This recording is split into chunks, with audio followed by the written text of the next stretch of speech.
Pag-usapan muna natin usapang diskarte or kung ano nga ba yung nangyari sa atin before. Uy, may kuchili pa dito. Actually guys, I'm really grateful sa mga nangyari sa akin before. Ito, lagyan natin ng mic para mas chill, para mas maganda. Yan, kabit na ako ng mic.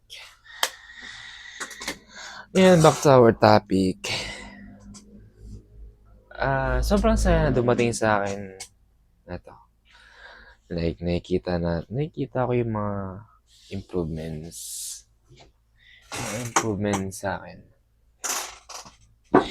Kung paano ako nagkakaroon ng maraming opportunities and so on. Pero hindi lang dapat tayo magstay sa ganun. Dapat maghanap pa tayo ng mga bagay na pwede magpo-motivate or magpo-improve sa atin. Dahil life is like a game. You need to find or you need more stuff na magpapa-upgrade sa mga skills, knowledge, and so on. Tayo yung mga tao, once na enough tayo sa isang bagay, hindi tayo naghahanap ng mga bagay na pwede magpabago sa atin o mag-improve. Ay yung mostly na problem sa atin. Pero kung isa kang katulad ko na sabi sa improvements, knowledge, and experiences, ang ma-advise ko lang is humanap ka ng mga taong kayang tumulong sa'yo.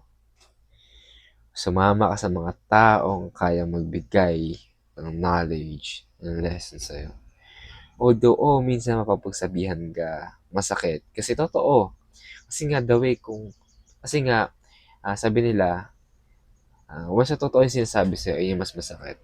Kaysa sa hindi naman totoo, puro papure or something, pero hindi mo na-feel na sincere sa isang bagay or isang salita.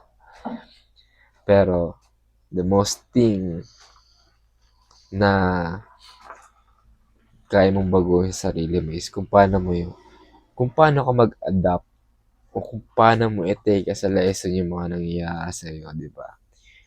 Problem is another way to have a lot of opportunity. Ay yung mindset ko before, iniisip ko na ang dami kong problema, sobrang natidepress ako, sobrang nasistress ako. Pero guys, now I'm really thankful sa mga nangyayari sa akin. Kung hindi ko nalagpasan yung mga problema or yung mga depression, hindi ako aabot sa ganitong way. Hindi ko ma-develop yung ganitong klaseng mindset. Actually, ang hindi kayang bilhin ng tao kasi o bayaran is yung self-development. Before, sobrang hirap or hindi ko alam kung saan ako mag-start. Pero now, nung nasimulan ko sa sarili ko, sobrang saya pala, no? Na mag-start sa yung pagbabago. Hindi man sa karir mo, hindi man sa family mo, hindi man sa wallet or bulsa mo, masaya mag-start pag sa sarili. Kasi, iba yung pakaramdam eh. Kasi nagkakaroon ka ng improvements. And, more on pa dyan, yung mindset mo, yung thinking mo. And dahil doon, nagkakaroon ka ng connections. Nagkakaroon ka ng mas marami pang kaibigan. Mas marami pang taong gustong lumapit sa'yo kasi maraming bagay na nagbago sa'yo. Before, ako, sobrang negative ko mag-isip. Sobrang toxic ng ugali ko. Actually, yes. And then, umabot sa point na nawalan niya ako ng kaibigan. And napansin ko yun. Kasi nga, kahit ako, sarili ko is, napapansin ko na sobrang ang layo ko na sa dating ako.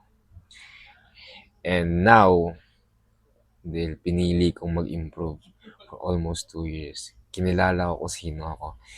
Now, I know myself. I know my worth. And I know what I want. And guys, kung alam mo kung sino ka, marami pang dating na opportunity sa'yo and so on. And advice ko nun sa mga kabataan na yun, na nahihirapan o hindi alam kung ano ang mapupuntahan nila. Pero guys, huwag kayong mapanginaan ng loob kasi hindi pa huli ang lahat as long as na ginagawa mo yung best mo para sa'yo. Yan, advice ko lang sa inyo, pag-igihan nyo pa, and good luck sa your journey guys.